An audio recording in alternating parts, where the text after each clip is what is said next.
hi there. What we have now and what I'm going to be showing you in this video is I'm going to be showing you a direct pour. So a direct pour is probably one of my favorite. I haven't really mastered the Dutch or the dirty pour yet. So I really like direct because I have the most control. So what I'm doing now is I am leveling it, making sure it is level. And if I haven't, if it's not level, I've already prepped my canvas with my painter's tape and my parchment paper. And I've got, and on this one, I have the big push pins that I got from Amazon. And if it is not level, then I use Post-it notes and put underneath it. So what this direct pour is just exactly what you think it is. It is pouring paint directly onto the canvas, but I kind of put my own little twist on it, and I like to move the canvas as much as I can. Now, I've already mixed all of these different versions of paint, and they're all acrylic. Some of them might be house paint. Some of them might be acrylic paint. My favorite is Martha Stewart from Michaels. And then I got this really cool one that I'm trying out today. And it is Glitter Finish by Krylon. So I have that, and then I just did, a few moments ago, I just did a dirty pour. So I do have a few of those left, so a few colors left from that. So what I'm going to do is I've already made sure that I've measured them out. I made sure that the correct proportions were, 2 parts paint, 1 part floetrol. Yeah, that's it. And acrylic, and then that, so it's down to like a pancake batter. And so let's see what we come up with. This is the glitter one. I'm really excited about that. I've never done it before. I've never tried it with that, and I love trying different ones. But if you get it, this Krylon one, it's a good idea to have them shake it for you, because otherwise you're gonna have to sit there and work at it. So without further ado, let me go ahead and get going. Now, I haven't added silicone oil or anything to this because I like solids, don't get me wrong, but I feel like the resin may not adhere to it as well. And I really like to cover my paintings with resin afterwards. I think it is the best finish that you can do. So let's see what we get. Now, whenever I'm direct pouring, I pour directly on there. And so I just kind of, let's see what's on here. And I have the most control of it. I think that's the reason why I like direct pouring so much. Because I sit here and I'm like, okay, I need a little blue there. I need a little white here, a little black there, a little gray, a little green, a little whatever. And I'm like, oh, that would look really cool here. So I really like the direct. That's a nice green. Then if I go and I'm like, oh, I need more gold here, or my metallic got lost in something else. So that's what I like to do. I like to see about that. So this is kind of like a chocolatey, it's a different color gray, but it's still gray. And here's some whites. So there's that. And then, don't worry if I'm covering up all the color that you're like, oh, the color is so great. I'm going to be working with all of that and manipulating it. Now, in the previous pour that I did the dirty pour, I had this beautiful blue color. And that I'm going to add to this because I think it's really, really cool. I'm really digging the blue, green, kind of earthy tones, sort of in a way. Don't want to do that. So now I think I'm going to finish the glitter in a little bit. Nah, I'll do it now. So, okay, this is the Krylon glitter something or another. Cool. Let's see what happens.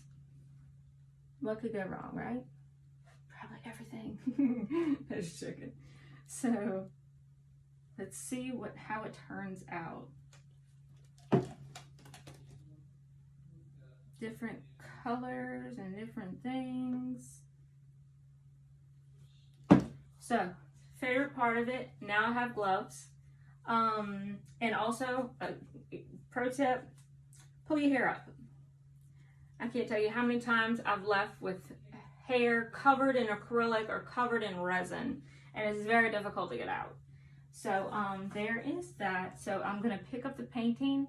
Now, this is the reason why I cover it with parchment, or I cover it with tape, so that I can do whatever I need to do with it, and I don't have to worry about it getting all marked up in the back. So let's tilt it a little here, tilt it a little there.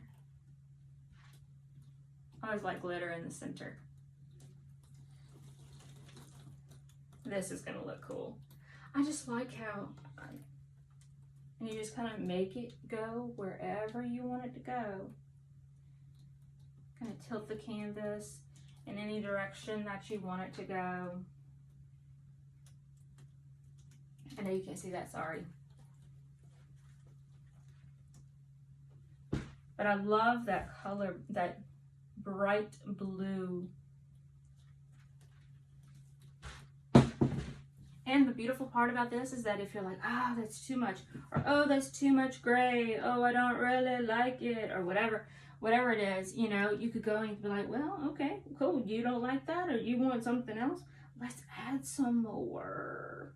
This color blue, actually, I like this color blue. This was an Oops paint. This is an Oops paint from Home Depot, and it's turning out to be one of my favorite colors. I don't even know what color it is. You could go like, you can get paint matching. And so that's the beautiful thing about direct pouring. And I won't know what the glitter thing is like until it actually dries and actually see it all.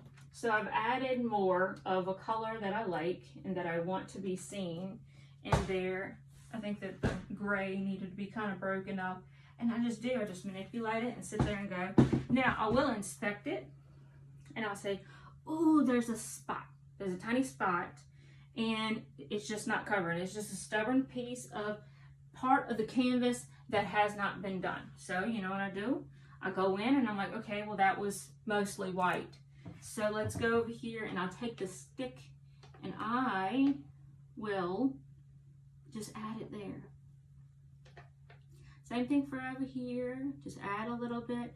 Like say I'm like, oh, okay, well then white belonged there anyway. Or some blue belonged there anyway. So, we have that. I just didn't have enough of this. This is all right, but it's nothing compared to that bright blue that I have. That was the Oops paint from Home Depot.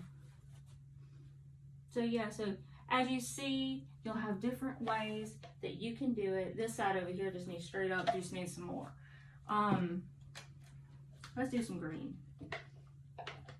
And so I just add it as it comes, and if it looks like it's kind of not flowing like you'd want it to flow, pick up the painting and tilt it and make it flow. You can make it kind of like go with each other, because I mean these are all poured paintings, so you're gonna have that to where you don't want it to look like it's been painted on. Of course not, because it's poured paint. So what you're gonna do is you just sit there and you kind of tilt it a little bit and make it kind of flow together until you have it exactly the way that you want it. Add the colors that you want, take the colors out that you don't want. Yeah, I think this is one of my more favorite. It's direct, but you're also kind of manipulating the, I don't know if this has a name. Can I make it a name? Can I have my name to it? That would be really cool. But picking it up and kind of manipulating it, however, it probably does already have a name. So yeah, so direct pouring, my favorite so far. And so there's that.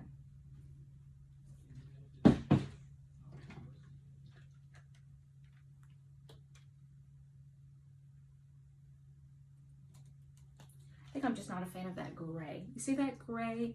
It's all right, but it's just, I really like bright colors. It's kind of sort of drab in a way. So there's that. So there's my direct pour, and that's how that is. For Dutch, it might take me until tomorrow that I do it, because Dutch requires a blow dryer and what have you. So thank you very much for watching, and I'll see you next time.